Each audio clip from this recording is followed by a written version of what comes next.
Rondo Johnson Lubega. My name's Rondo Johnson Lubega.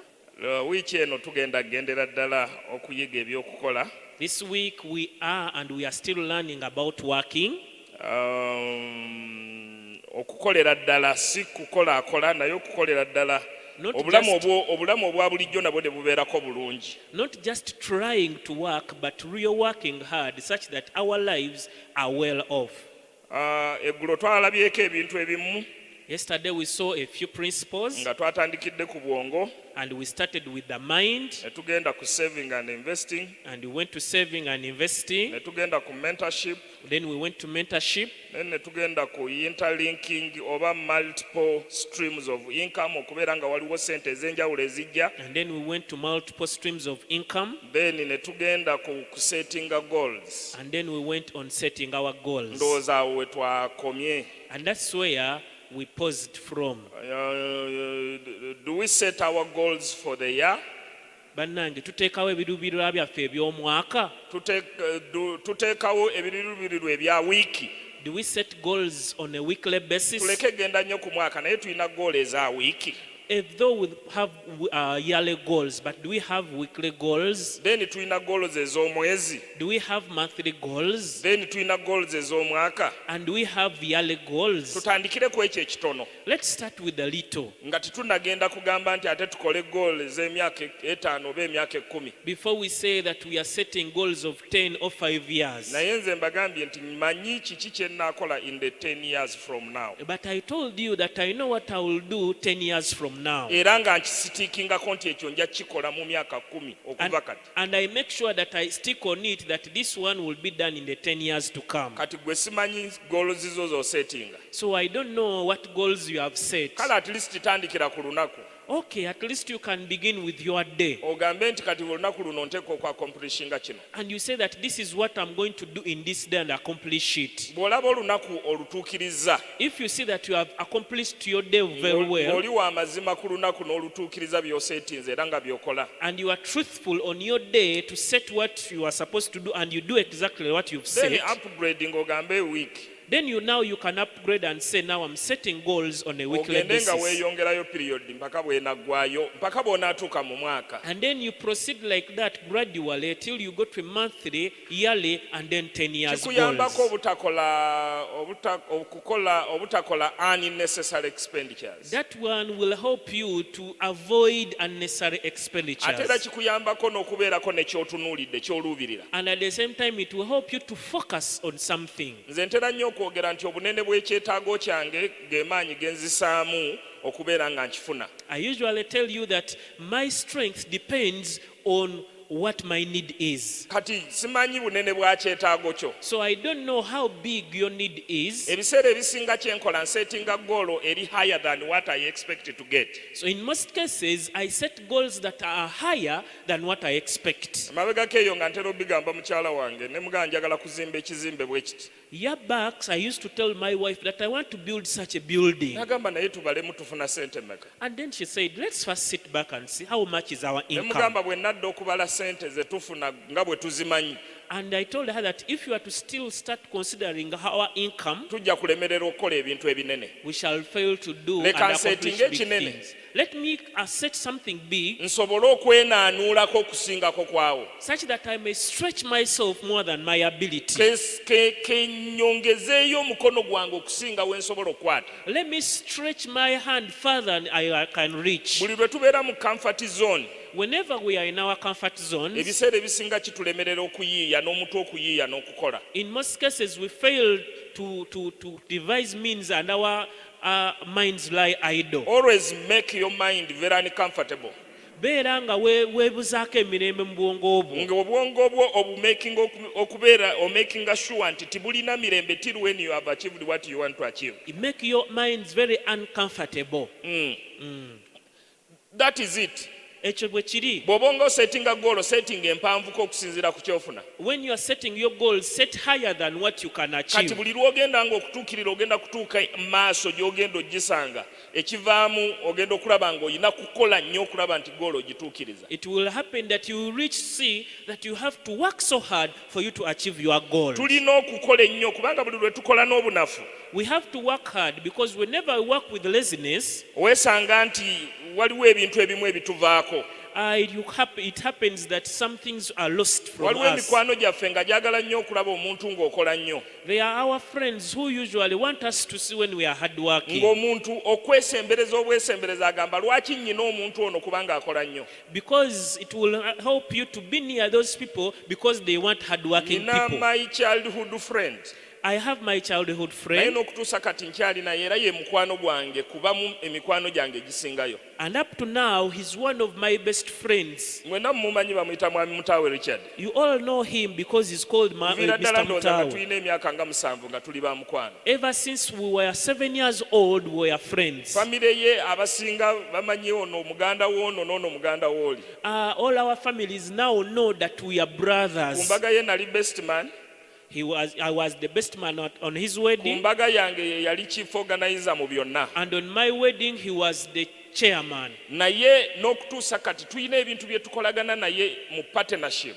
Up to now, there are things we co-work together in a partnership, Naye nga namulonda nga mukwano gwange olw'ebintu bye namulabamu. but I chose him to be my friend because of the characteristics Alina I saw ebintu in by'akola him. nga sisobola bikola. There are things he can do that I cannot do, Ebiseera ebisinga nchalenjinga. and in most cases, he challenges Ate nange me. nnyina byenkola nga tasobola bikola. At the same time, there are things that I can do but he cannot Era do, ebimu muchalenjinga. and also I challenge him Era agenda nanga sometimes. nti Johnson bino nze sibisobola. And sometimes he also acknowledges and say, Johnson, I Era can't bino manage gw'ogenda this. okuntraininga mu kino. And they want to train me in such a Nange ne thing. mugamba nti kino sikisobola. And I also tell him, in this area, I Era can't gw'ogenda do it. okuntraininga mu kino. You will have to train me in Kati this ng'emu ku area. nnono baani be tulina abantu abatwetoolodde ne partnerships zikola. So on one of the principles are what people are surrounding you. Mikwano gyo ki egiri close era gikuyamba mu ky'okutuukiriza ebigendererwa byo. Who are your closest friends and how do they help you to achieve your goals? Sooka obatunuulire mutaawe era bw'aba alina ekyokukola nga nnyina ssente zenjagala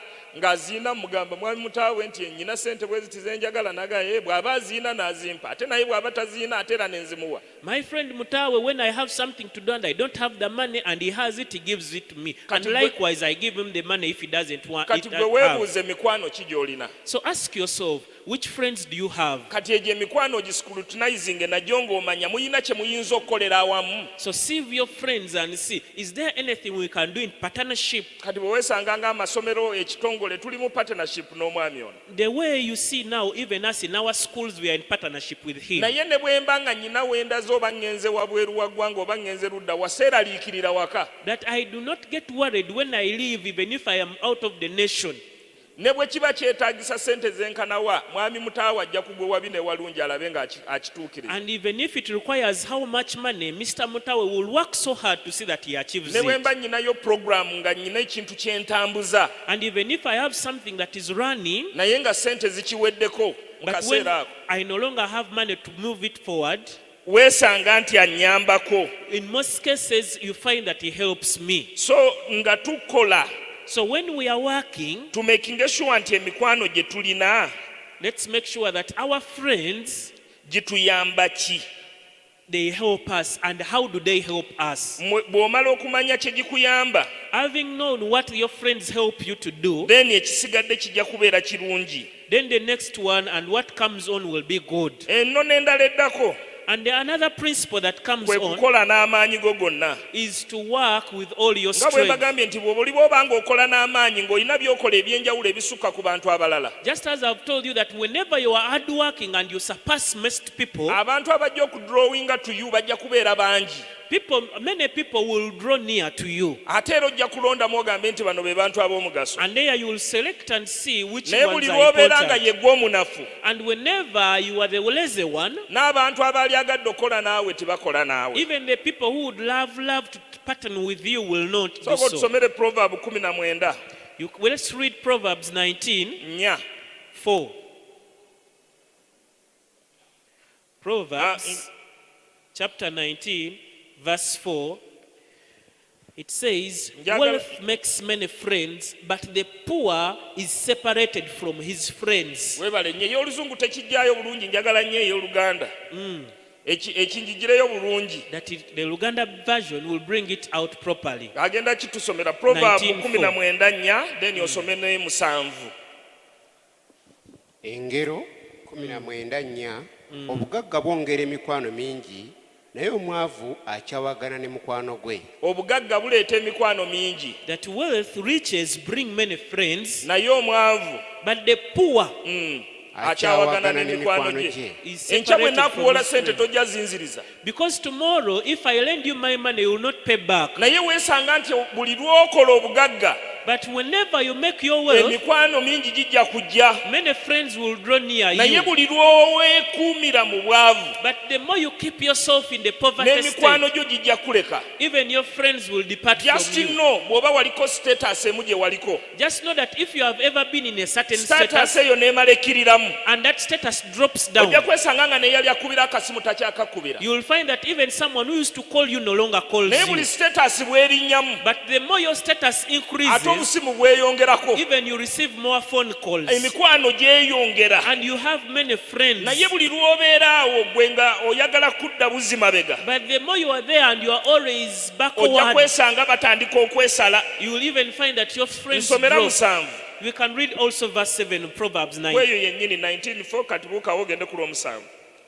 Engero 19 olunyiri lwa 7 omwavu baganda be bonna bamukyawa. Wulira nti ne baganda bo bakukyawa.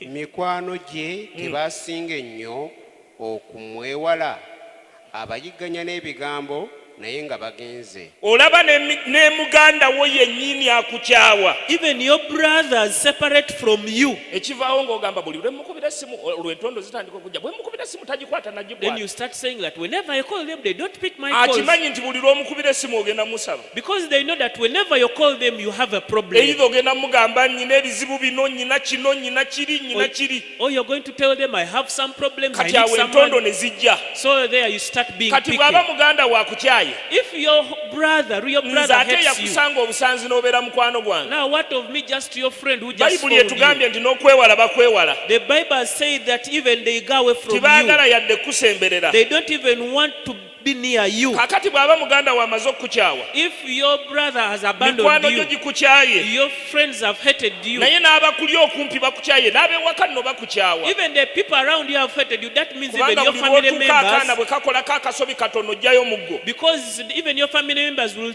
hate you, because even the children will start beating Naye nga them. tebamanyi nti stress evudde mu bwongo. But they will not know that you have your stress in your mind. Kwegamba ky'okwata ky'okuba. So whatever you get, you just strike. Ne weesanga nti olw'okubeera obadde munafu n'olemererwa okukola n'ewaka waliwo ennyombo. And now you will not realize that because of laziness and because you're not working, you even have quarrels at home. Ne weesanga nti buli kiseera Then you will find yourself that most times waliwo nnyombo waka. you are having quarrels at home. Tuyina okulwana okukola ennyo We have to fight and work okulaba hard, nti tuyina ekintu kye tulina, ejjamba lye tulina mu nsawo. such that we have some money in our pockets. Nsomera Proverbs 14:2. Let's read Ndowooza okomaawo Proverbs nga mu 24. 14:20.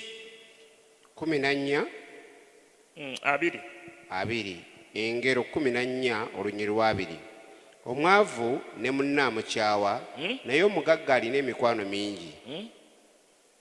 Genda maaso kyekyo. Anyooma munne ayonoona naye asaasira abaavu alina omukisa. Abagunja obubi tebawaba naye okusaasirwa n'amazima binaabanga byabwe. Ne bwe tukoma wali baŋŋambye nti you are even disliked by your neighbor. N'emirirwana gyo N'emikwano gye gikukyawa. gikuli okumpi nagyo gikola ki? Kubanga mukaayana buli kaseera. Because you are over quarreling.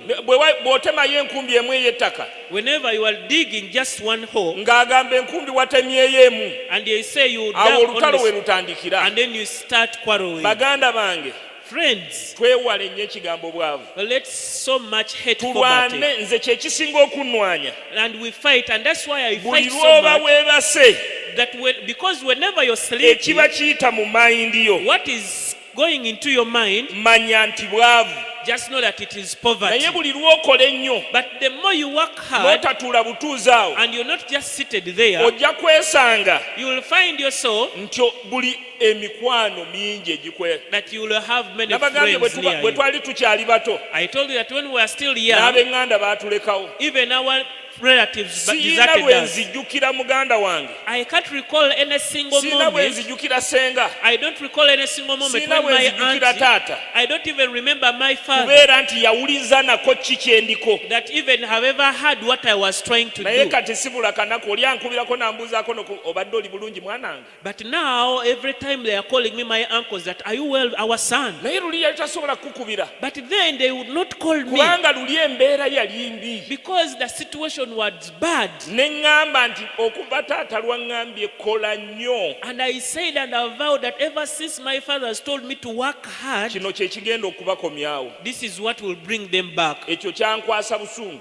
And I got hungry mbeere nga nkola nnyo and I decided to work hard, oba misana na kiro even though day and night, oba buteebaka even though not having any sleep. naye nga nsobodde okukola But when I have decided to work nembeerako ne sente mu nsawo and I have some money in the pocket, that is the principle eyo ye no. otulo titulimu mugaso There is no profit in sleeping. just kuwumulamu buwumuzi It is just resting. kuwumulamu buwumuzi You'll just take rest. bayibuli ekyogerako mu ngero 2:13 The Bible talks about it in Proverbs simanyi 20:13. ndowooza engero zino zaalwana nnyo okulaba nga erwanyisa obwavu I think this proverb is so much fought poverty. gitusomereko awo Let's read it. engero 2:13 toyagalanga kwebaka oleme okutuuka mu bwavu zibulanga amaaso go onokkutanga emmere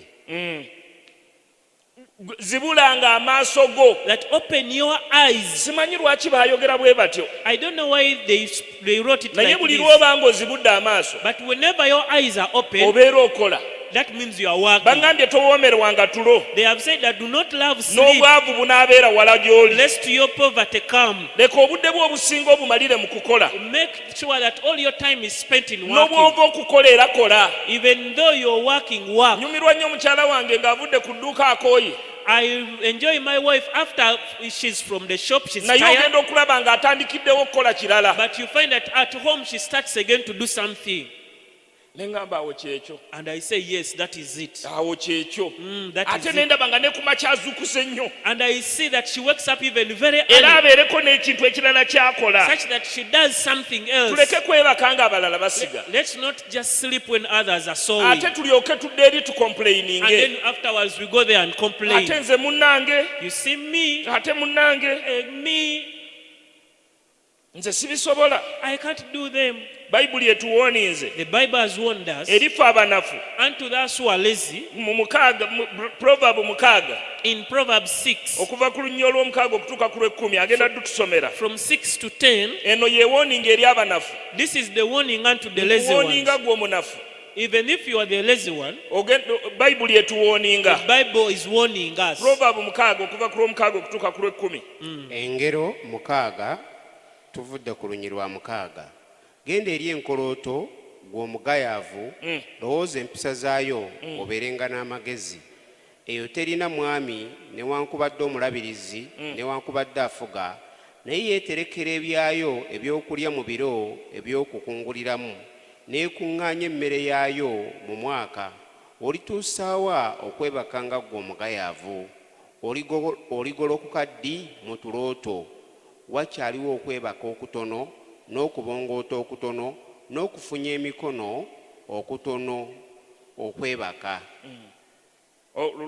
luweddeyo otuuse ku lw'ekkumi kyesebo enkolooto The ants, buuka butono nnyo they are very small naye insects, bagamba bweterekera but the Bible bukuŋŋaanya ne says butereka that they gather their food and ne store baga nti it. gw'onaakomyawa gwe omugayaavu And they say that how long will you slumber, you onaakomyawo sluggard? okwebaka How long will you bwe slumber? bubanga buno obuwuka obutono That if these small busobola insects okwenoonyeza ekyokulya mu budde bwabwo can look for their food in ne their own busobola time, okukola and they can work, ne bulwana ne butereka and they fight and mu store kiseera kiri eky'okukunguliramu in the time of ne harvest, buba nga busobola such okwebeezaawo that they can sustain kati themselves. gwate Now what of you eyeebase who is sleeping?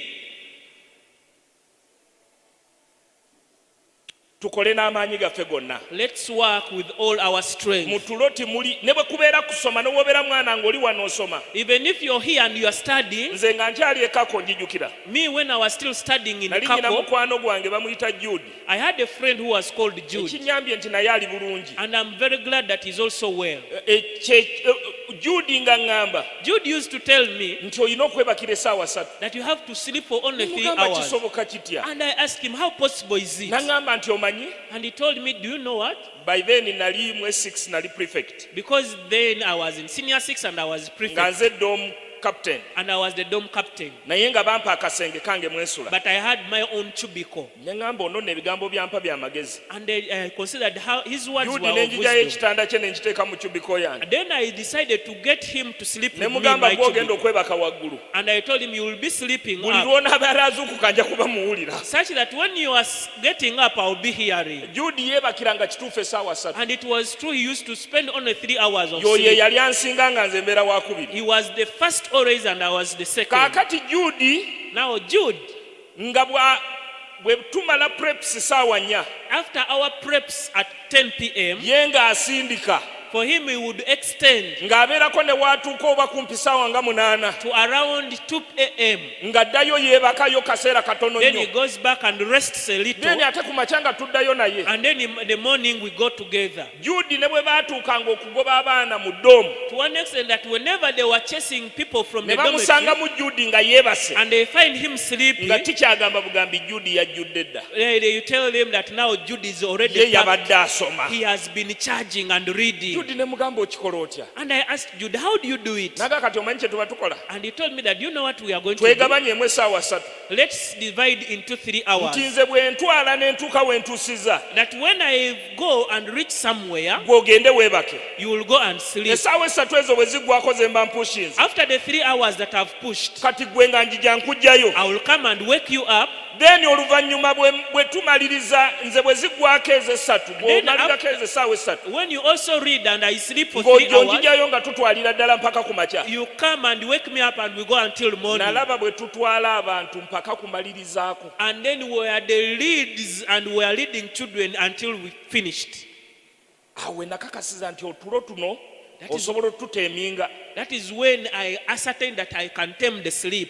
so tulo twatuuka ekiseera ne tututeeminga So we reach a time when we are taming the sleep. naye ate era nga obuteebaka bwaffe That yet our not sleeping ate era bulina kye bwatuzaalira also brought something forth for ekituufu nze us. saali mugezi nnyo And it is true, I naye wasn't so Jude yali much mugezi ekyo wise. kyenkakasa But Jude was wise. naye ate ng'ateekamu n'amaanyi mangi nnyo But though he was wise, naye he kati used to kino put, kye yanteekamu but what he put in me, ekyobuteebaka in that of not sleeping, kyannyamba nnyo it helped me so much nti nagenda okutuuka nga nange nkoze bulungi that the time reached that I was also performing Jude well. yakola 23 Jude got 23 nze points ne nkola 21 and I made 21 ku siniya points. ey'omukaaga And that was senior 6. ne tujja ffenna ku gavumenti And we are all sponsorship we all qualified for government sponsorship at the naye ate era ku university. yunivasite era n'agamba tukole nnyo But still at the university, he said that let's work hard. era nagenda okumalirizaako yunivasite And by the time I finished my university, actually nali mmala yunivasite omwaka ogusemba and it was like when I was in my last year of kubanga university, lipooti yange yali nnungi because my report was good, the progress gundi eya yunivasite my GDP was fine. nagenda okwesanga I found myself ng'abantu be nasharinga nabo that the people I used to share with, nangamba bannaye ng'okola bulungi and they were telling me, as you are ne performing well, mugamba nteekamu amaanyi mangi nnyo and I told them that I work so hard, nangamba nkuwadde sente bw'oba osobola okusoma masters osobola okuddayo and they sponsored me that if you can go back and study kati masters, singa I've nagamba sponsored nti you. wali kuva lwe ntuuse ku yunivasite biwedde But had I said that now that I've gotten government sponsorship, it's well with naye era me. yaŋŋamba okwebaka timuli kantu But then he told me that there is no profit in we sleeping. pushed hard And we pushed harder. ogenda okwesanga ng'era nkoze bulungi And by the time even I was there, I performed well. natandika masters nga mbulayo taamu emu ate ya undergraduate I started my master's when I was in my last semester of undergraduate. otulo ne ntuteeka wali And I made sleep to rest.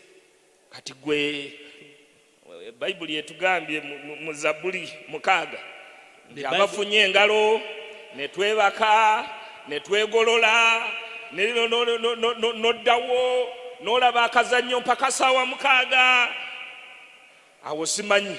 I don't know for you who sleeps and you wake up and watch a soap and again you sleep and you wake up to sleep. I don't know what happens to you. Simanyi. I don't know. I really don't know.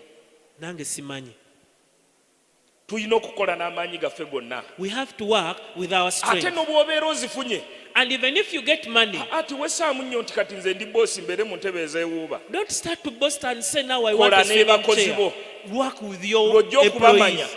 That is when you will Lw'ojja understand okumanya them. omulimu gwo bwe gutambula. That is when you will know how Lw'ojja your okumanya work ssente bwe goes through. ziyingira. And that's how you will know your Lw'ojja income. okumanya ne ssente we zibulira. And that's when you know where you make losses from.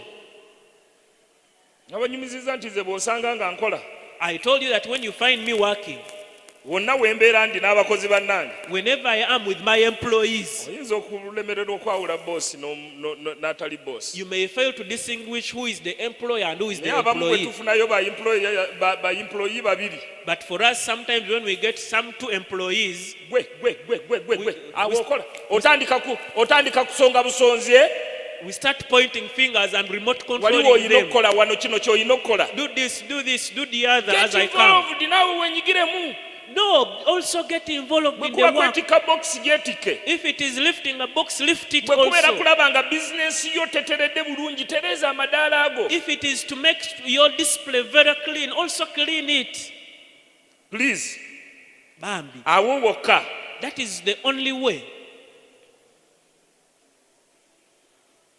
Tugendeko ku Proverb 24:34. Let's go to Proverbs 24 from 30 to 34. Engero 24 lunyiriri.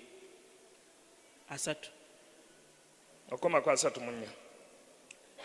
Engero 24 okuva ku olunyiriri olwasatu. Nayita ku nnimiro y'omugayaavu n'olusuku lw'emizabbibu lw'oyo atalina kutegeera. Kale laba amaggwa nga galubunye lwonna, omwennyango nga gubusse ku lw'okungulu, n'olukomera lwalwo olw'amayinja nga lusuuliddwa. Mu Bayibuli baatugambye In the Bible, they told us nti ensi ey'omwoyo baagigeraageranya nga nnyo n'ensi ey'omubiri. that the spiritual world is always compared with the Kati physical wano world. baali bageraageranya ennimiro y'omugayaavu. So here, when they were comparing the garden of the Nti slothful, ekuze n'amaggwa. that it has overgrown with thorns, Ennimiro ejjudde omuddo. that the garden is covered with weeds, Yawesa engalo. for him is folding his hands.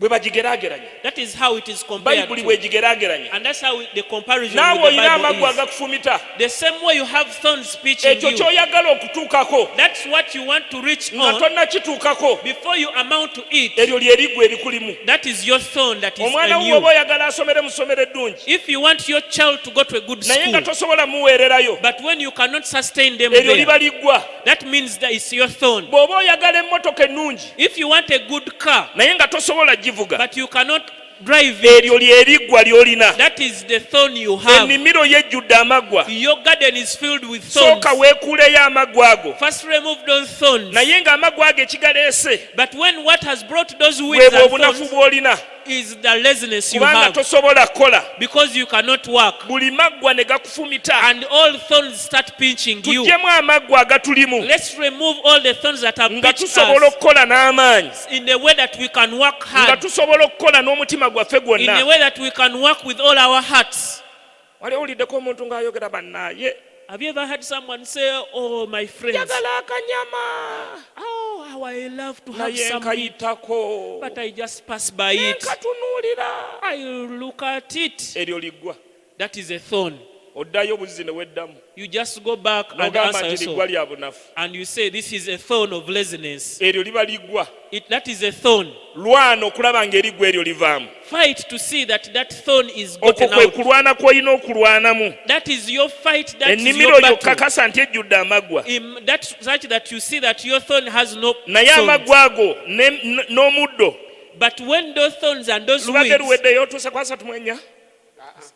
Genda maaso. olunyiri olwa 32. Awo ne ntunula ne ndowooza nnyo, nalaba ne mpeebwa okuyigirizibwa. Wakyaliwo okwebaka kutono, okubongoota kutono, okufunya engalo, okwebaka okutono.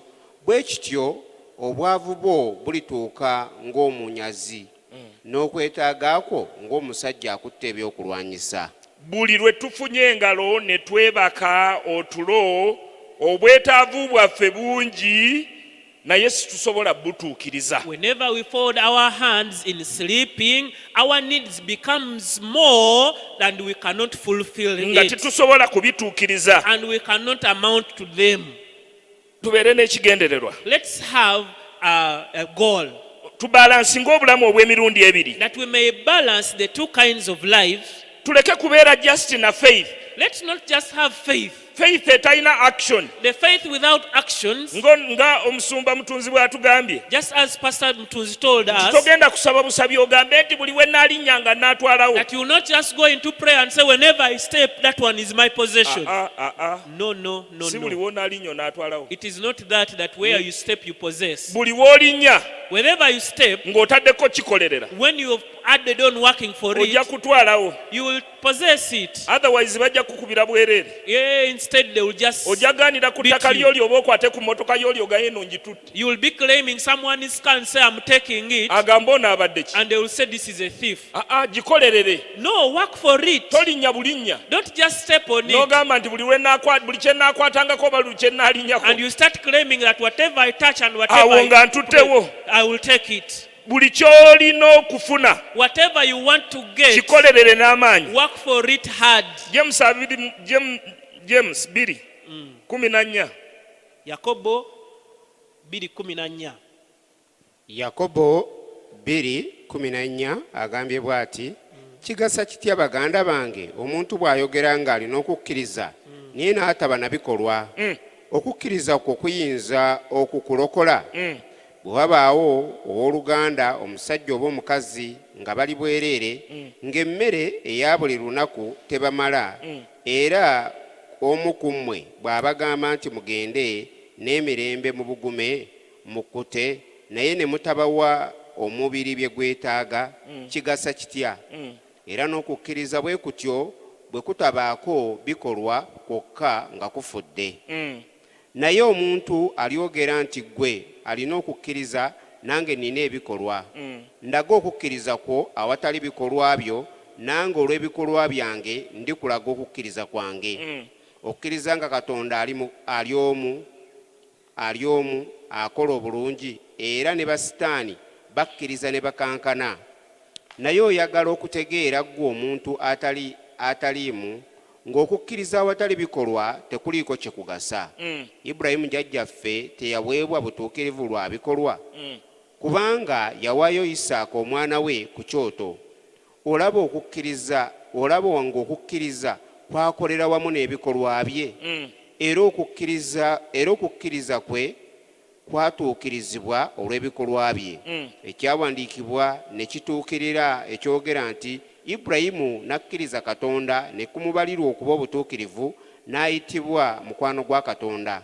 Mulaba ng'omuntu aweebwa obutuukirivu lwa bikolwa, so si lwa kukkiriza kwokka. Era ne Lakabu omwenzi bw'atyo teyaweebwa butuukirivu lwa bikolwa, kubanga yasembeza ababaka n'abayisa mu kkubo eddala.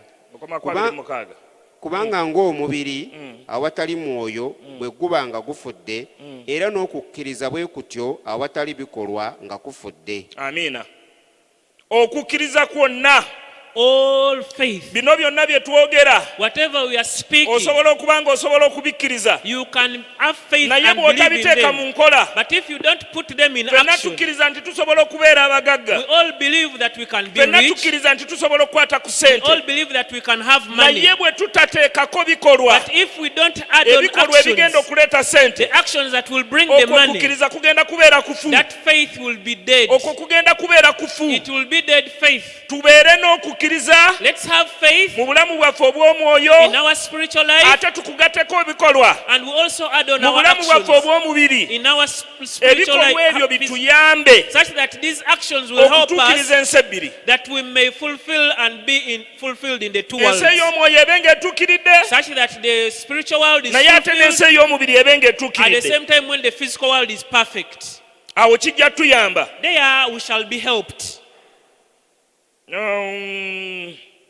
tukyali ku nnono We are still on the principles. tugambye abantu oba partnerships ze tulina abantu betusembeza We have said that the people we draw near to and the partnerships that we have, then ne tuteekako n'okukola ennyo and we have also added on working hard. ennono endala enkulu Another big principle mu kino in this, eri mu kuwaayo it is in giving. eri mu kuwaayo It is in giving. tugirabidde naawo We have also seen it nti abulahamu that Abraham ye yawaayo omwana sacrificed his child, naye ne katonda yennyini but also God himself naye yawaayo yesu kristo yennyini also gave us Jesus Christ. tulabye abantu bangi We have seen many people nti mpaka ng'owaddeyo that not until you give, nze ebimu ku byendabyo ebikola for me one of the things that I've seen kwe working kuwaayo is giving. kwe kuwaayo It is giving. simanyi gwe I don't know to you, naye nagambye mpaayo n'obwegendereza but I told you that I give carefully. ndi mukoda waayo I am a stingy giver. kati awo oba bikwatagana bitya Now, they may not be so much in collaboration, naye mbiwaayo but I manage them. mpaayo nga nnyina ekigendererwa I give with a goal and a purpose. ebigenda ewa katonda mbiwaayo What goes to God, I give. ate era ne waŋŋambira nti mpe ku baavu But also where I say that I should also give to the poor, era mpaayo I also give. nabagambye natandika okuweerera omwana wange yasooka I told you that the first so child wange I yennyini sponsored, nga nnyina emyaka 12 I was 12 years old. kati gwe simanyi gy'olina Now I don't know how many years simanyi you na have, biki by'olina and I don't know what you have. simanyi na bannaku b'oyiseeko I don't even know the poor people you simanyi bypassed. kiruyi ki ky'olina I don't know what guilt and wrath you have. naye nze ekiruyi kye nali nina But for me, the wrath that I kyali had ku baana abo abali obubi was upon the children who were badly off. nange sirina neetaaga buyambi I had never had, I needed help too, naye ate nange ne mpaayo but I also gave in. ate ne mutwala ne musomero eddungi And I also took him in a good school. era kwali awuliriza And now she's also listening. yagiraba eyasooka nga mbuulira ku sande She saw my first preaching on Sunday nampeereza ka message and she WhatsApped me naŋŋamba daddi and told me, Daddy, kyewuunyisa it is nti amazing nali simanyi nti bino by'oyitamu that I didn't know your nga nkola testimony eddalu lyonna and I could do whatever naye for era I could. n'oŋŋumiikiriza But I was patient with her. n'oŋŋumiikiriza nga bwe ndi And you were patient with me like I was. nga bino by'oyitamu And yet we are going through such nga naawe weetaaga kuyambibwa that you also needed help. otunda vakedo When you are selling Vakedo naawe nojja ate n'oweerera nze and you also sponsoring me, naye neewaayo but I gave in myself nti kino kye nja okutandikirako that this is what I will begin tulabye with. katonda ng'azaala obuweereza And we have seen God giving us ministry. kyemmanyi nti buva mu ekyo And I know and I'm a bit sure that it comes from that. nyinza okubeera nga siri muweereza wa ku kituuti I may not be a minister on the pulpit naye nga preaching, mpeereza mu ngeri yange but I preach in my nze own way. mpeereza katonda mu ngeri And yange I've served God in my era own natandika way. n'emyaka gyange 12 nga And mpeereza I started serving when I was 12 years sirina lwe old. neegomba kujja ku kituuti There is no time when I desire to come on the pulpit. bagambye emyaka 19 gye maze wano I've told you that the 19 years I've spent in this naakabuulira church, emirundi ebiri ku main service I've only preached 2 times in the main nzizeemu service. okubuulira wiiki ennamba endala mbadde mbuulira mbirala oba mu mains conference oba mu ki bwe bityo nga naye ku kituuti in the main service On the main service on the pulpit, there were only 2 times. I've been Emirundi ministering egyo. in different groups, ate si complaininga and I'm not complaining nange nyina gye ministeringira because I have also my pulpit somewhere. nyina ekituuti kyange I have my pulpit somewhere. kati ekituuti ekyo nkiweereza So I serve on that pulpit. ate nga bwe mpeereza As katonda at the same time I serve God. katonda ayagala abamwagala The Lord loves those who love Him. abamwagala ate era abamunoonya Those who love Him and also seek for kubanga Him. obugagga buli wuwe Because wealth and riches are in Him. abamunoonya mu mazima Those who seek Him diligently. diligently, abamunoonya mu kumwagala, those who seek him in loving him. agambye nti obugagga n'ekitiibwa He has said that riches and honor ate obugagga obunywerera and everlasting riches buli wuwe. are with him. Proverbs 8:17-19. Proverbs 8:17 up to 19. Eyo tuyinza obutagisoma, We may not read it, naye tujja kusoma bwe tunaava eyo, tujja kusoma ewaka, but we shall tujja kusoma ne Judges 6, read Judges 6, 16:22. 16 to 22. Gideon bwe yawaayo, When Gideon gave in, when he gave in, yasobola okukutula ebintu ebimu. he managed to Nange break nkakasa some nti yokes. nyina ebintu ebimu bye nkutudde. And I also ascertained that there are some yokes have broken. Abantu abamu beebuuza, Some people ask me, naye lwaki buli kyokwatako why is it that whatever you touch kigenda mu maaso? succeeds and moves on Naye bwe forward? wali ofunyeeko loosi mu bizinensi? But have you ever gotten a loss in business? Yes, njifuna. Yes, I get Naye losses. bwe njifuna waliwo ekirala ekijja ofusetinga. But when I get a loss, something covers Ate it ogenda up. okulaba nga sizoni endala ebadde And nnungi. then you see that another season has been so profitable. Gideon yeewaayo, Gideon gave in himself yawaayo. and also gave in. Nga bwe mbagambye mu Judges 6:16 okugendera ddala ku 22. Just as I've told you in Judges 6:16 to Ndowooza mujja 22. kusoma n'25 n'23 awo. We shall also read 23 and Tuyina 25. ebigo ebimu bye tulina okumenya. There are some yokes that we have to Ffe break. waffe waali tiwali baasoma, And to our and in naye my ne family, neegomba okuweerera omwana ku ssomero. we had no one who has ever studied, Nze but I desired. nasooka okuvaako mu siniya wanu mu kika kyonna oba ŋŋambe mu luggya lwaffe lwonna okuva mwesi wanu ne ntuuka mwesi 4. In my family, I'm the one who's first went Ekyo from kyali senior 1 to kikoligo nga senior n'ewaka 4. bakimanyi. And that was the yoke, and they knew it at our home. Okukikutula ekisumuluzo kyakyo kyali kyakuyamba mwana agenda ku ssomero. And the only way I had to break it was to sponsor a Nagenda child. okulaba nga buli ebyessomero bigenda And bulungi. then I started to see that all my school things were Eyo going yali on well. bayaali mu nnyumba yaffe. That was my ball in my Yali house. bayaali mu kika kyaffe. That was our ball in our Naye clan. nga nnina okugikutula. But I had to break that ball. Kumpi ate nasoma ekisemberayo ddala. And then I went Nkakasa nga up to the sinava ku nsi farthest. kuno kye kirooto kyange. Nkakasa nga sinava ku nsi kuno kye kirooto kyange. And I know that this is my dream before I leave this Ne earth. bwe mba sizeeyo kusoma, Even if I don't go back, nange bajja kumpitako dokita. they will call me a doctor. Oba nagifuna ngeri honorary, In whichever way I will get naye nja it. kufunako doctorate. Even if they just honor me, but I'll be called Nteeka a okufuna doctor. PhD. I have to get a PhD. Ekitiibwa ekisemberayo ddala mu That's kusoma. the last honor in Oba academics. nakifuna ntya, However, I don't know how I'll get naye it, nga nja kukifuna. but I will get it. Okukutulira ddala ekikoligo mu nnyumba Such eyaffe. that I break the yoke completely. Naye nga namanya nti nja kikutula mu kuwaayo nga mpitira mu kusoma. But I knew that I had to break it through Nja giving kuweerera and omwana sponsoring. asoma. I had to sponsor someone. Nategeera ekikoligo ewaka kye baayogerangako buli kaseera. I knew that yoke was in my Nti family because ekikoligo they used to talk ewammwe about it. timusoma. That our yoke you don't study. Naye ekikoligo kiriwa? But where is it the yoke now? Kineewuunyisa nti okuva ku nze Now it's amazing that from okuddako me n'abaddako and to the next people, tewali atasomye. no one has not gone to Uh-uh. school. Tewali oba baabaganda bange oba baabasenga oba baabaki. All Era my relatives, bamanyi okuŋŋamba mu kika watukutulira they ekikoligo. usually tell me in my clan that you Kubanga broke kino the kyali yoke. kikoligo. Because it was a yoke. Baabeeranga badriva ba mmotoka. They were always drivers of Baabeeranga cars. bamakanika bataata They baffe were abato. just mechanics. Naye kati baagala kusoma Now they want to study kubanga balina gwe balabirako. because they have someone they see. Bw'omanye ekikoligo kyewammwe, But you also know the yoke in naye your togenda family. kikutula na kusaba busabi. But you're not going to break it with only Ojja praying. kikutula n'okuwaayo. But you will have to add on giving. Olina okuwaayo. You have to give in. Nabagamba abaaliwo ku Sande I told you the people who are here on nti nwana Sunday nnyo that I usually fight so okulaba nti bwe hard tuba wano ku kyaki waliwo ekikolebwa. that whenever there is something that is going on here on Nze church, mpa ekisinga obunene. I give in the biggest amount of Ekyo money. nkirwanako nga nze. I contribute the biggest. I have Simanyi fight gwe on it. kyolwana nga ggwe. I don't know what you are also Naye nze ekyo kye pursuing, nnwana. but that is my goal. Mukama nnyambe That God will help me, mbe nga nkyakisobola. that I will carry it on, Ekyo mbe nga nkyakisobola. that I carry on that. Twali kakiiko akasonda ttaka lyaffe. I was on a committee that was seeing that Ne batugamba nti Takalafe's akakiiko boat, kano kaali kalina okutwala emyaka 5 nga tusasula ettaka. and we were told that our loan was supposed to run for 5 years Okusasula looni. to pay the loan to buy off the Inaman Naye village. mwenna mwaliwo looni twagisasulira bbanga ki? But we are all here.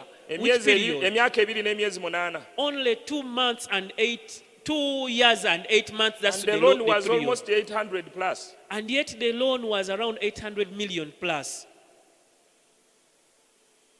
Olina by'olina okutula. There are some things that you have to break. Nze buli kakiiko ke nkulembera kavaamu bulungi. Me, whatever committee I lead, by the time we finish our work, we are well off. At least oba nkawaayo amagezi, At least I can advise them, oba mpaayo ebyange byonna. or even physically also contribute. Gwe kiki owaayo? For you, what is your Katonda kiki contribution? ky'omuteekamu? And what do you invest in God? Kiki ky'omuteekamu? What do you invest in God? Tusomereko ku Haggayi ndowooza ba 2:9. Let's read Haggai 2.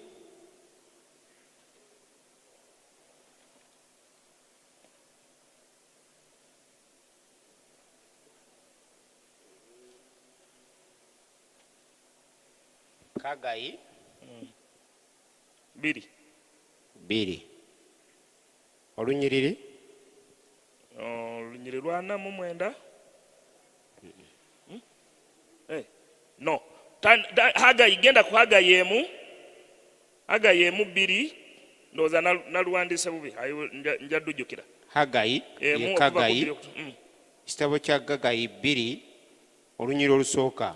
Mu mwezi ogw'omusanvu ku lunaku olw'omwezi olw'amakumi 21 ekigambo kya Mukama ne kijjira mu Haggayi nnabbi nga kyogera nti gamba nno Zerubbaberi mutabani wa Seruyateri ow'essaza lya Yuda ne Yosuwa mutabani wa Yekozadaaki kabona asinga obukulu n'abantu abafisseewo ng'oyogera nti ani asigadde mu mmwe eyalaba ennyumba eno mu kitiibwa kyayo ekyasooka era mugiraba mutya kaakano temugiraba nga teriimu nakabuntu mu maaso gammwe era naye kaakano beera n'amaanyi ayi Zerubbaberi bw'ayogera Mukama era beera n'amaanyi ayi Yesuwa mutabani wa Yekozadaaki kabona asinga obukulu era mubeere n'amaanyi mmwe mwenna abantu ab'omu nsi bw'ayogera Mukama mukole omulimu kubanga nze ndi wamu nammwe bw'ayogera Mukama ow'eggye ng'ekigambo bwe kiri kye nalagaana nammwe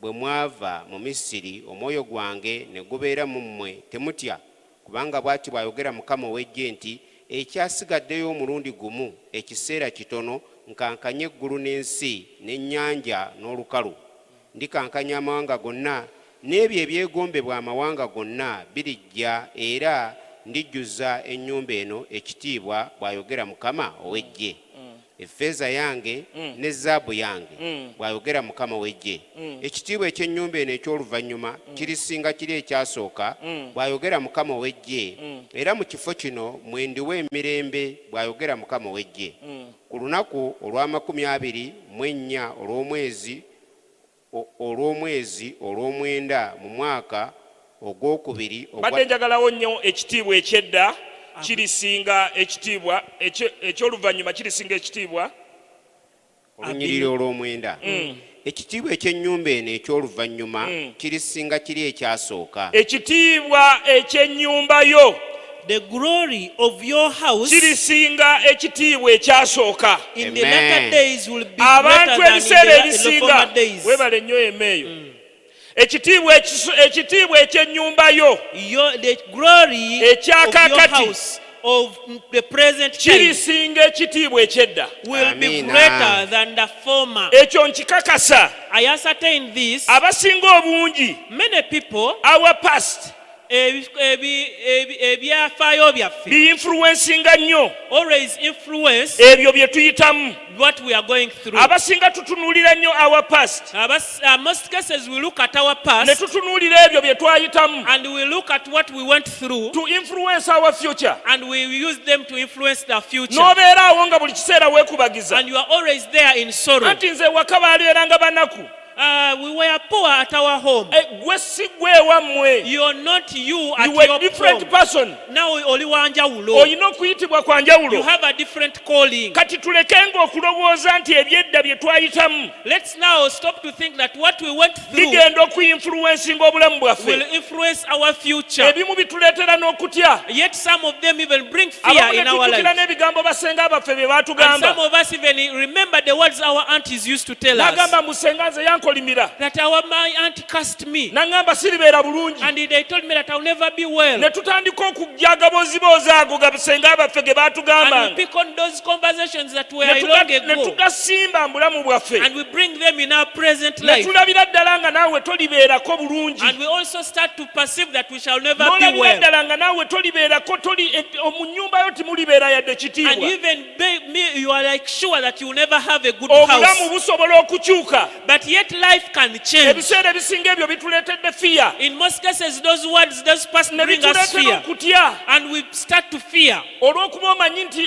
eri bulamu bwe wavaamu Because you think that the life you came from bwali buzibu nnyo was so difficult. era n'olowooza nti ne buno obulamu bw'ogendamu And now you think that even the life you are nze going sirowooza into, nti nyinza n'okuprogressinga and you think that, I cannot even progress. singa nange naddaawo ne nekubagiza Now, what if I also was in munange that bataata state? bafudde And you say, I say that, my anti father nze has ndi munaku died. nnyo And I'm very poor. tewali anjagala No one loves me.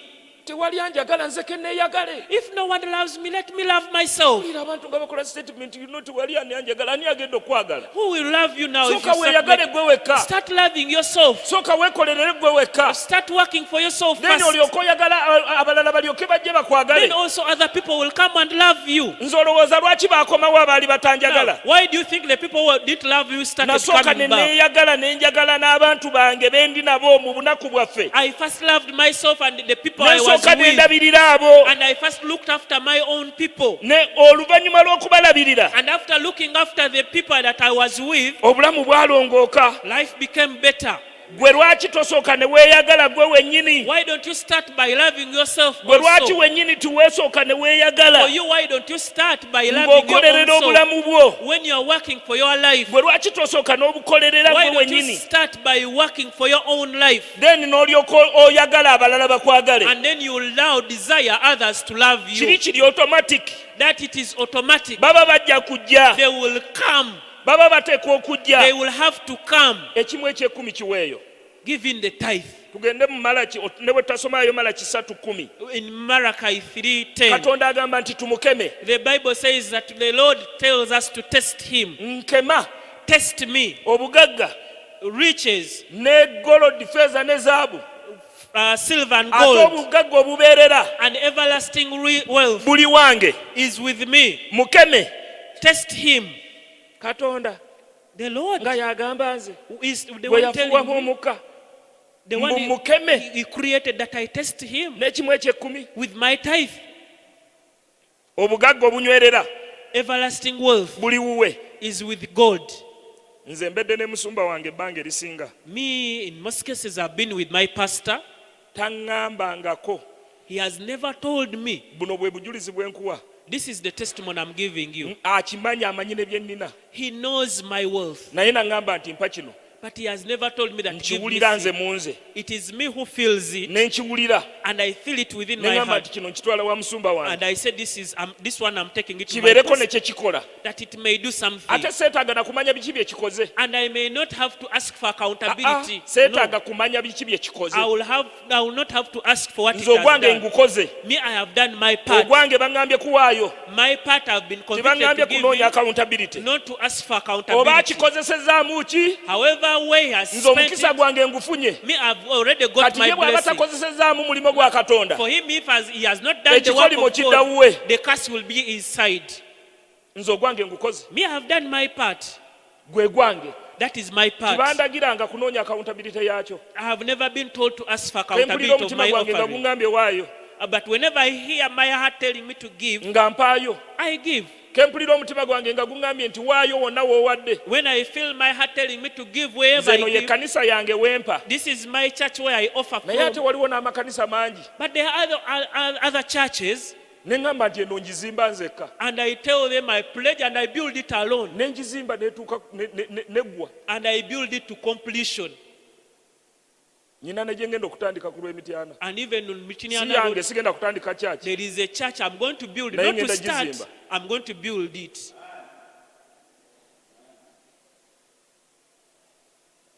that is it Bwekyo bwe kiri. Mpaddeyo I have given in, I've ewa offered Katonda unto God. ne mpaayo ne mu banaku. And even in the poor people, Olulala abakebera ku Facebook account yange. the people who usually check my Facebook Twava ewaka account, mu comfort zone. we left our comfort zone at home. Mu byonna by then twali tugenda Bweru By then we were going outside ne of the family yange country okulya Christmas. with my family to go to have Akaana Christmas kange by then holidays. kali kalina emyaka ndowooza nga 9. By then my child was 9 years old. Ne tugendako bwe tuba tugenda eyo mbaana abanaku tugenda nabo. When we are going there outside the country, we take with us some poor Nabo ne children. balaba abaana kye bayitamu And they also see obutatwala bintu for granted. such that they don't take things for granted. Nti bw'alaba ebiri ewaka. That when they see things at Era home, tutera okugamba ekisinga okutiisa mutabani wange. and what usually frightens Singa aba my, alya emmere whenever they are eating n'agirekawo and they leave ne mugaa nti leftovers, waliyo abaana batalya. and we tell them there are some Awulira children who are ng'afa. not eating, they feel bad. Agirya n'awulira nga n'olubuto olujula okumuwa baluka. They eat it until they Ne eat mugaa it. waliyo abatasobola girya. And I tell them that there are people who can't Ojjukira luli eat gye it. twalaga.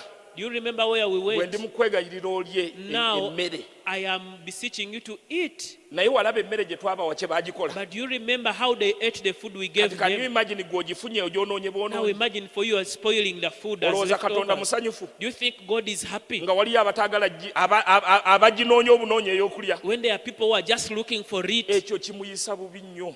They feel bad when they leave food Tuba on the desk. tugenzeeko ku kyalo eyo So when we had gone to visit somewhere, n'akitegeera nti tugenda. when they understood that we are going, It was towards Christmas nga tugenda Bweru. it was Christmas outside the country. Yes. We were going outside the country. N'ambuuza And nga tumaze okuva mu famire eyo.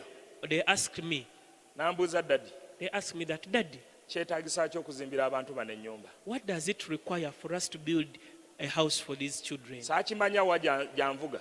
I didn't know where he was taking Ne me. mubuulira rafule. And I roughly estimated. Naga kyetaagisa ssente bwe ziti. And I told him it needs like this amount of money. Nangamba kati ate Daddy. And then he told me, Daddy, Kyetaagisa ki okuva wano nga ffenna tugenda kulinnya nnyonyi? how does it profit us for us to all board a plane Okugenda gye twali tulaga. to go where we are going? Nazo ne nzimubuulira. And he told me that it also costs this amount Nga of money zaali for 4 us. times ezaali zizimba ennyumba. And that amount for us to go outside to have Christmas holidays was Nangamba- 4 times to build a house for Nangamba this. Daddy. And he told me, Daddy, Watya nga tugenze Christmas ne tugiriira eyo. that what if we go and spend Christmas with these Ssente poor ezo ze twali children? tugenda okugendamu. That this money we are supposed to use to go abroad and have Christmas Ne holidays, zizimbira abantu bano ennyumba. and we use it to build a house for these children. Yalinga akubye effumu mu mutima gwange. This child of mine, as if he's put a spear Ne in my mugamba heart. ekyo kirowoozo kiri ku ggwe. And I told him, that is your thought. Naye bano abalala si kye kirowoozo kyabwe. This is not the thought of these Tujja others we kwogera are going nabo. with. We shall discuss. Bwe bakkiriza If they accept, nga tugenda. then we go and have it. Bwe nayogera nabo When we spoke to ne them, bakkiriza. they all agreed. Ne tufumba emmere yaffe tulinayo we tusula nga tuli mu kyalo. When we are in the village, we have our Ne residence, so we tufumba had our bulungi nnyo food. emmere sitwababuulira nti tujja. We never told them that we are coming. Ne tufumba emmere nga gye twalifumbye waka ku Christmas. So we prepared food like we prepare for Christmas. Bwe zaawera ssaawa 7 When it was 1 p.m., ne tugenda. we went and surprised them. Ne tugenda ne tuteekawo emikeeka gyaffe. And we put our mats there. Njijukira ebifaananyi ebyo nabiteeka ne ku Facebook yange. And I remember that those photos are on my Facebook. Naye abantu abaabiraba ku Facebook page. By the people who saw on the Facebook page, Ennyumba si nze nagizimba. it is not me who built the Naye house. abaagiraba be But bagizimba. the people who saw that gesture are the It ones who took just a contributed. week. And just in 1 week, the house was Ng'ennyumba eno complete. erina ssente zigimala. Amen. Naye nga kyava ku mwana wange okuwulira ng'awulira pain. But it came from a conviction of Okuba my nti ssente son zino tugenda zikozesa ekintu bwe kiti. that we are going to spend that money to travel just. Naye nga bano basula bweru. Yet these people are sleeping outside. Musumba kyabadde ayogerako. What the pastor was speaking. Kiki gwe ky'okuliyetinze mwana wo? What have you created in the minds of your children? Bw'oba oyina gy'olaga oba oyina by'okola, biki by'olaga omwana wo? When you are going to your work, what you're doing, do you show it to your children? Biki by'oba olaga? What are you showing? Nawulira omwana ono I felt that ng'abadde this child malayika yennyini was an angel abadde ayogera nange who was speaking to me. nti olwedde mmaze okulaba ekyokukola That I've already seen what to do, naye sikikoze. but I've not seen it. I've Bwe not done bwe it. biki ebikuyiseeko mikisa gye gikuyiseeko? For you, how many opportunities have you lost ng'oyagala ogikola when you have wanted to do them n'otagikola and you have not done them? kubanga omutima gwo gugaanye, Because your heart has refused. omutima gwo gukalubye, Because your heart is ne hardened. guguguba bagambye waayo, And it is hardened. They say give in. n'ogamba naye lwaki mpaayo, And you ask yourself, why do I n'otandika give in? okwebuuza ebibuuzo gwe wennyini. And you start asking yourself questions. Kiki ky'owaayo? What do you give in? Kiki ky'owaayo? What do you give in? Wa woowa? And where do you give? Nabagambye ndi mukodo nnyo naye ate ndi mugabi. I told you I'm a stingy giver. Bwe kiba kinkutteko, And if I'm touched, bwe I kiba give. kikutteko ebyo bye mpiseemu, If it has touched on what I've gone through, bwe kiba kiyise ku struggles empiseemu, if it has gone through the struggles I've had, ebintu byonna bye tulina okukola all the things that we have to bwe biri do ku mitima gyaffe, are written upon naye our tugugubye hearts. okubijjayo ku mutima gwaffe, But we have refused to ne bring them tubiteeka from mu our hearts practice. and to put them in practice. Mukama naawe emirimu gyaffe omukisa. For God to give our works our blessing. Mukama abampeera omukisa, tunaatandikira awo enkya. May the Lord bless you.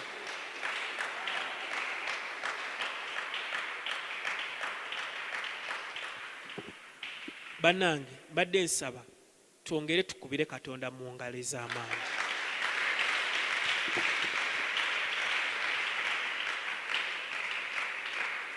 Simanyi oba oyiga, simanyi naye nze nga nze njiga. Tweyanziza nnyo tweyanzeege mu kululondo.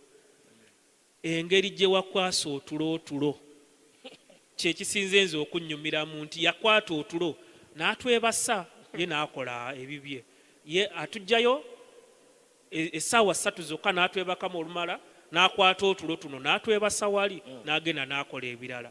Ekyo lwe lutalo kati lwe nina okukola okufuula otulo twange natwo twebakemukko. Tuli active nnyo ku nze, nange nina okugamba tulo wummulamuko. Mukama yeebazibwe. Abali ku YouTube tuzze gye muli ne wano weetegeke oba olina ekibuuzo, naye nga mbajjukiza nti enkya ate tuyina ask your pastor, ate era n'enkya mu kululondo naye waali. Kyemanyi simanyi naye enkya lwe lunaku lwalina okumaliriza, lwe lunaku olwokutaano ng'ali naffe. Abafa tweyungako atusomesezza okuva Mande paka ku lwokutaano.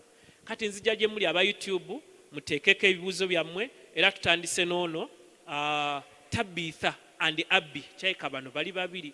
I remember one of the questions Pastor answered saying money could help strengthen your spiritual life but didn't understand how.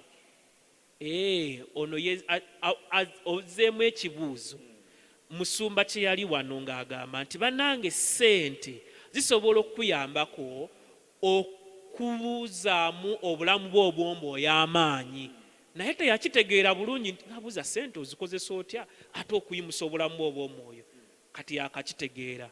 Tweyanziza nnyo tweyanzeege. Nakato Beatrice agamba, I wish Pastor one day you can organize a conference about business or how to start a business. Many people miss this message.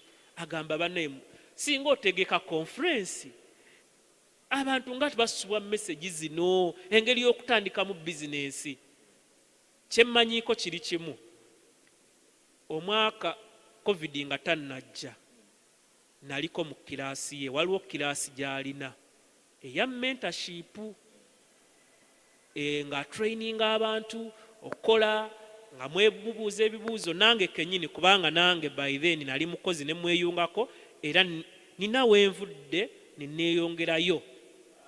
So kiraasi eyo oba conference eyo gyeri kuba yagikola atya, akusomesa n'akulambula w'okolera n'akuwa amagezi, kwegamba byonna ebyo abikola. Kiraasi eyo nze nga nze njirimu era twagituuma big dreamers we are big dreamers nga nze njirimu era tulimu n'abantu abalala bangi abali wano mu church era kyava mu kusomesa okumu kwe yasomesa wano ne tuforminga group eyo. Naye yagamba buli mwaka ajja kubanga akola kiraasi empya covid bwe yayingirirawo. Tukyalina covid naye kyemmanyi nga bw'agambye nti akiwulira era nakyo ajja kikola ki, Mukama ajja tuyamba ate kitwongereyo. Abali ku YouTube nkyalina mmwe naye wano baawo omuntu ali wano nga naawe olina ekibuuzo. Mukulu Mugisha munnange ojja kujja wano obuuze ekibuuzo kyo ate tweyongereyo.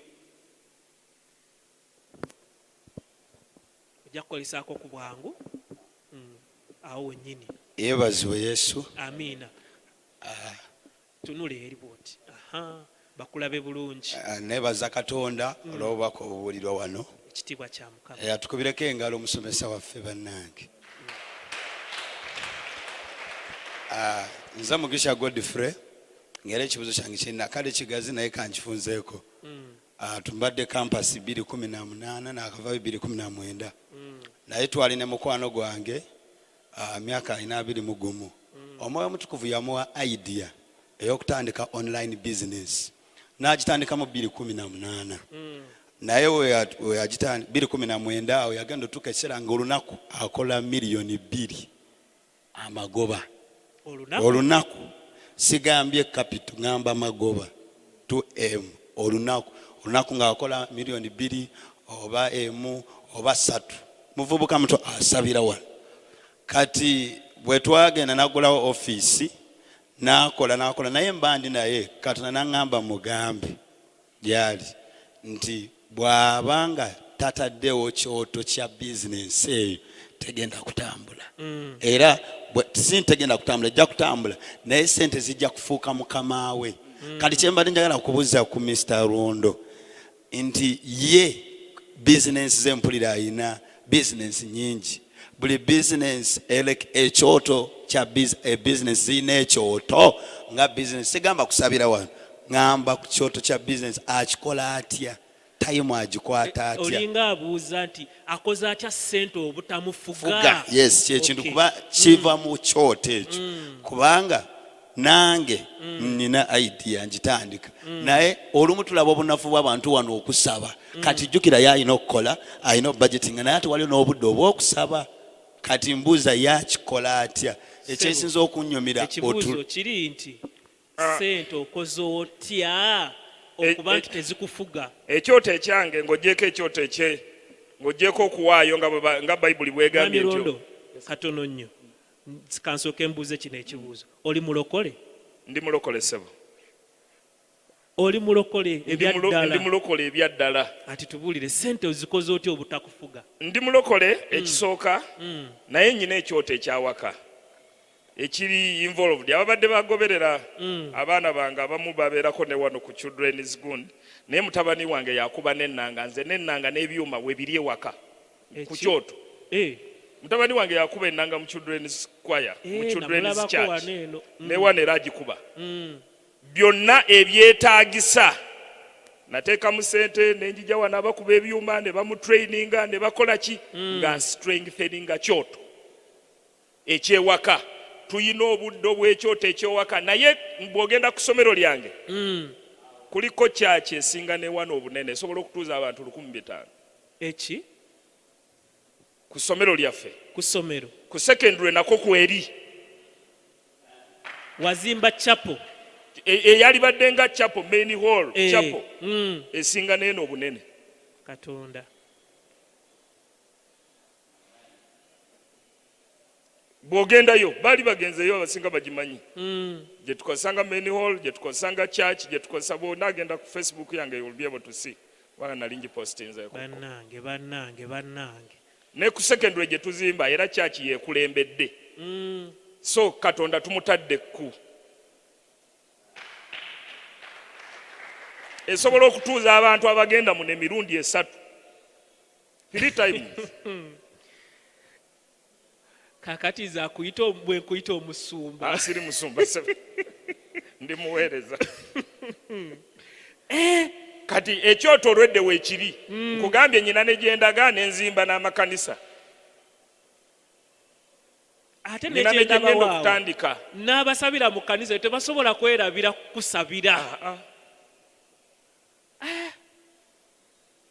Bannange tugabe kuba gw'ogabidde tasobola kwerabira kusabira nga naawe bw'okola nnyo. Ate n'ekyoto kyawaka kyaki gye tukulembeza ekyoto ky'owaka weekiri naye ate ne wano weekiri. Agamba ono jeje family agamba the biggest problem pastor is we face fa abali e diaspora bano bali eri kuba batulabira ku YouTube bali eri bakola nti we don't have trustworthy friends or relatives but naye sente za capital tuzirina and what should we do to prosper when we are still abroad balina sente zaabwe naye baagala oziweereza e Uganda okukola naye bakoze batya kuba tebalina mikwano gyesigika. Kino eno ye advice gyempa abantu abali ebweru bw'osoma mu Deuteronomy ndowooza 28 oba mu Maasawo oba Lwamukaaga oba Lwakumeka balinawo bagamba nti batu omukisa atuwadde omukisa mu nsi y'abajjajjaffe. Nkakasa kirungi nnyo ogenda ebweru n'okola kirungi nnyo oba kirungi nnyo okugenda ebweru naye bw'okola kola ng'olina target nti ngenda kukolerayo emyaka bwe giti oba njagala sente bwe ziti nveeyo. Sente ezo bw'obeera ebweru osobola okugulawo wana akawunti ng'okyaziteeka ku akawunti. Yes.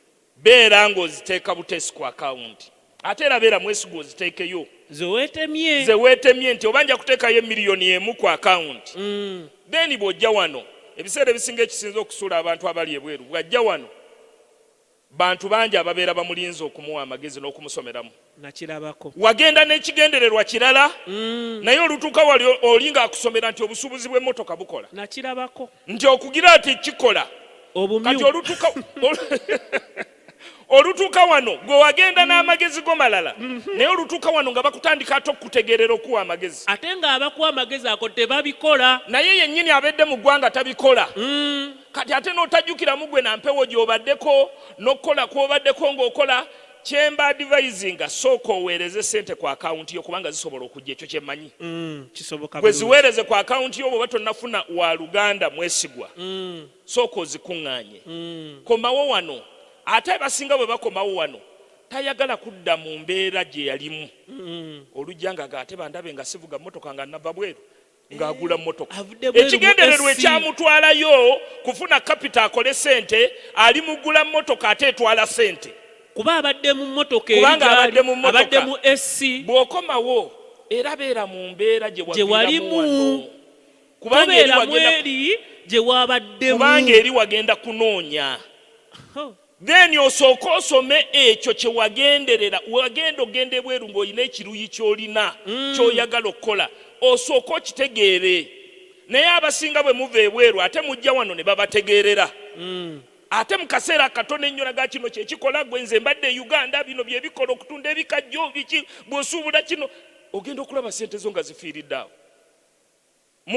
Ebiseera ebisinga abantu abavudde ebweru bayingira mu businesses oluusi ze batamaze na kusoma kubanga ate gundi yansomeddemu bwe babyogera nange waliwo yansomeramu abasoma boye bali wano yansomeddemu agenda n'okuva ebweru ng'amaze n'okutegeera nti gundi ajja nazo mwe mubabuulira n'obabuulira ku akawunti nyinayo miliyoni 3 nkole ki e Uganda bwe nzija ye n'akusomeramu bwe mu kifo ky'okugenda weesomere bizinesi naye ye yennyini tannaba nagisoma ali wano naye talina kyayina yali mu kusomeramu mbu wano bitambula newano era bwebiri kasita newofuna mitwalo 10 oli asobola okukusomera mu bizinesi lwaki togyesomera kyaga omukulu noono kyagamba bw'otuuka ng'olina ssente zo bizinesi gy'ogenda okukola sooka ogenda ogisome tokkiriza muntu kukusomeramu omanyi n'okubuuza mbu aha njagala kukola bino nsomeramu ng'ani akusomera ky'ogenda okukola ate baba basomeramu weebali bannange nze simanyi nakumanya naye Mukama yatusindikidde ekigambo ky'olunaku olwaleero tukubireko Mukama mu ngalo ez'amaanyi tugenda sembayo noono mukulu Londo omanyi abantu bano ab'ebweru bagenda kukola abasinga era buli bw'okwata ku kyokkola bakutegeera bulungi kyemmanyi kuba bakozi era agamba naye lw'okuba nti balabika eri tebasobola lowooza kukolayo bizinesi baagala kujja bakola eno bagenda bakomewo nga bali bulungi babeere bulungi. Ono agamba Mr. Londo ye Olivia Paul Navarro, can you start like a group whereby we who are abroad fe abali ebweru tusobola okuwa ssente ne tubaako kye tutandika ndowooza alinga agamba singa nina ssente zange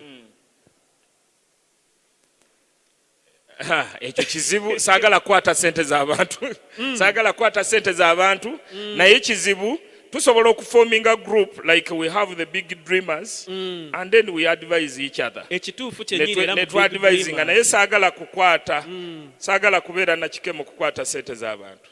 Kituufu kuba ne mu big dreamers batusomesezza ne woba na mitwalo 5 otandika n'engeri gy'okweyongerayo era yatusomesa n'atugamba obuzibu bwe tuli ffe twagala microwave otaddemu 5 enkya gibe 10 zikula bukuzi mpola mpola olina oteekamu obudde. Ate sente ziringa muntu ziringa nga bw'olaba omuntu like system y'omuntu zinyiiga lindako ate zo tizirwala zifa bufi bwe ziva mu kunyiiga zifa bufi. Esente terwala efa bufi ekutuka bukutu bwe wabaayo waliwo yali agga nti sente yange yalwadde oyo aba alina obuzibu.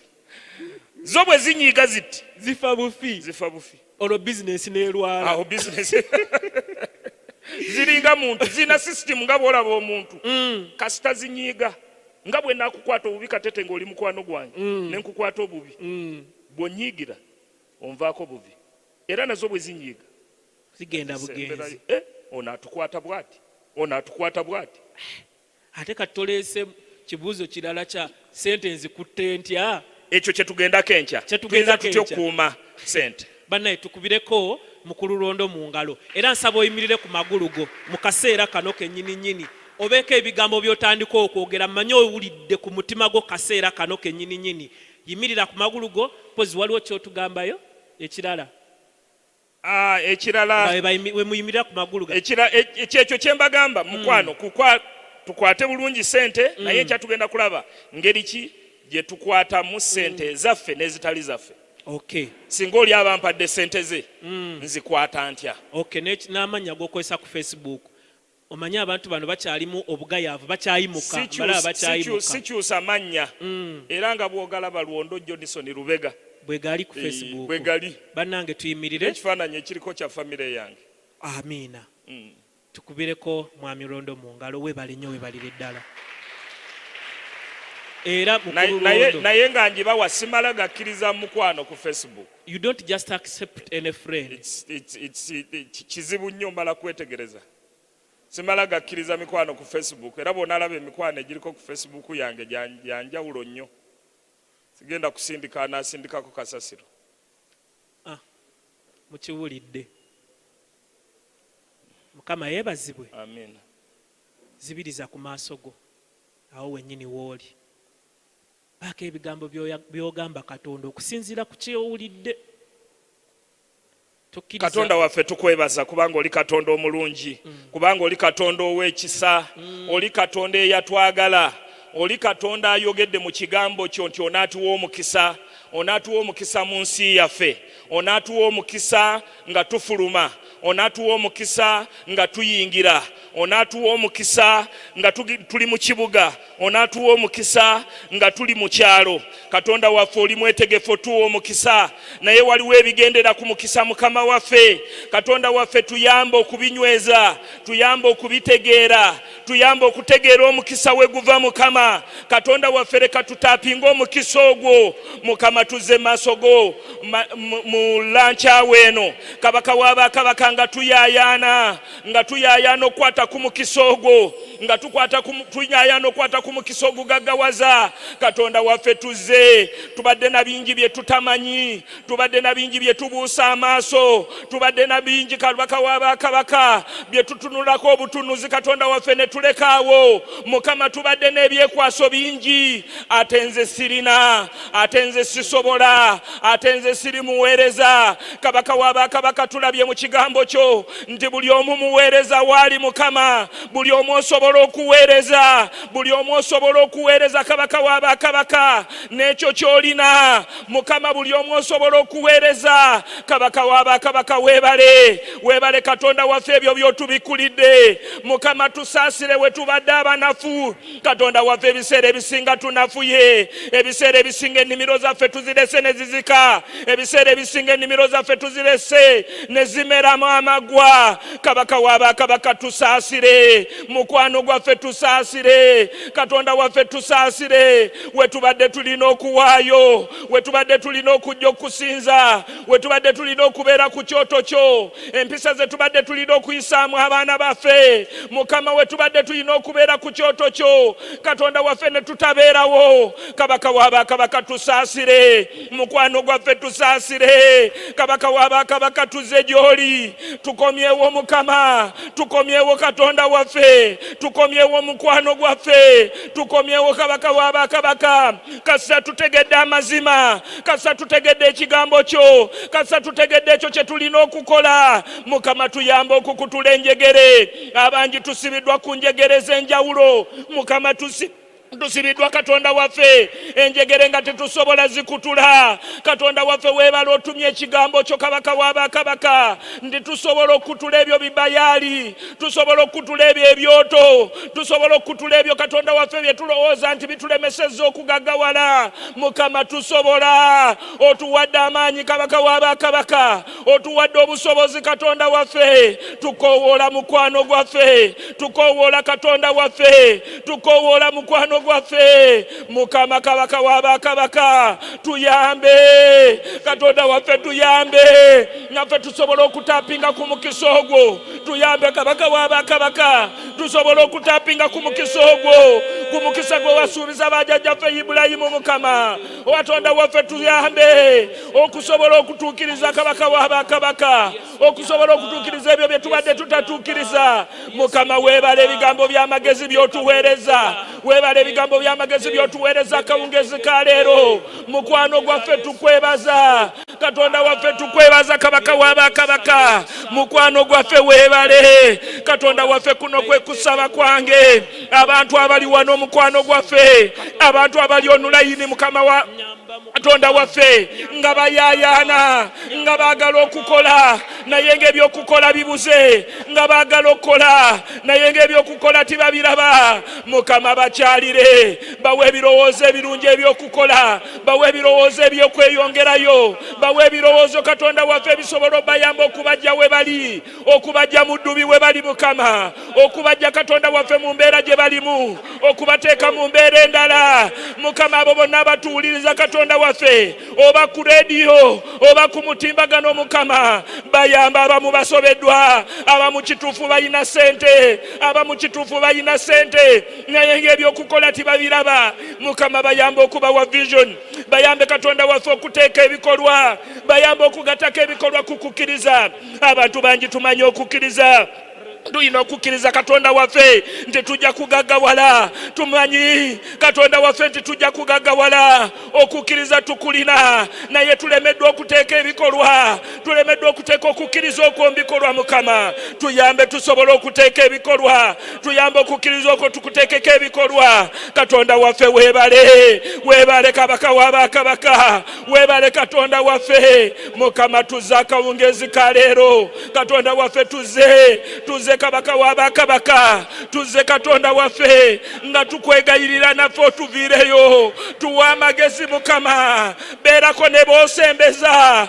beerako abo boosembeza Mukama. Oluusi abalina omukisa gwaffe Katonda waffe tuyambe obasembeze, tuyambe obasembeze kumpi we tuli. Weebale Mukama, weebale Katonda waffe, kubanga oli Katonda omulungi, kubanga oli Katonda ow'ekisa, kubanga oli Katonda asaasira. Mukama wonna we tubadde tutatambudde bulungi, awonna we tubadde tutatambudde Katonda waffe bulungi, tusaasire mukwano gwaffe, tusaasire Katonda waffe. Kwe kusaba kwange Mukama, abantu abakuŋŋaanye olwaleero, abakuŋŋaanye ku mutimbagano, abakuŋŋaanye Katonda waffe mu kkanisa eno, bawa omukisa Katonda waffe, bawa omukisa, bawa omukisa ogugaggawala, ate omukisa ogunywerera, obugagga obwo obunywerera. Oyogedde mu kigambo kyo nti feeza ne zaabu bibyo. Mukama ketujjaawo wooli, ketujjaawo wooli Katonda waffe, kubanga ye gwabigaba. Katonda waffe ye gwagaba obugagga, ye gwagaba feeza ne zaabu. Tuyambe tusembere wooli, kubanga feeza ne zaabu byonna bibyo Mukama. Weebale Yesu, weebale Katonda waffe, mu linnya ery'omwana wo Yesu tusabye ne twebaza. amiina amiina amiina era amiina era amiina. Twebaza Katonda olw'ekiseera kye tuvaamu era nga tugenda mu kiseera eky'okuwaayo. Tugenda mu kiseera eky'okuwaayo. Abali ku online, abali ku radio, engeri gye tuwaayo kati, engeri gye tuli nti mwe temuli wano mu kanisa tuwaayo mu ngeri ya digital. Tuwaayo mu ngeri ya mobile money, era abali ku online namba bagenda zibateerako zizo kweziri. Naffe abali wano osobola okutwala ennamba eyo lw'oba tosobodde kujja n'oweereza ssente. Abali ku radio abatuwuliriza, ennamba zaffe eza mobile money we tuweerayo ssente eri 0706 540 102 noti 7 noti 6 540 102. Eyo ya Airtel. Eya MTN eri noti 8 noti 785 eri noti 785 noti 58 54 noti. Ezo osobola okuzikozesa. Ate zirine ku WhatsApp bw'oba olina ky'oyagala okwebuuzaako kumwe abali ebweru, zeze namba za church eza WhatsApp zosobola okuyitirako n'obaako kyeweebuuza n'ofuna obubaka buno mu audio eyo ku WhatsApp gy'oli naawe ate n'obuddamu oba n'obaako gw'obusharinga n'obulala bwonna obutera okubaawo. Tubeebazanya abasobodde okujja mu church, tubeebazanya ababadde ku radio, tubeebazanya ababadde ku online, era katuddemu ebigambo by'ekisa. Ekisa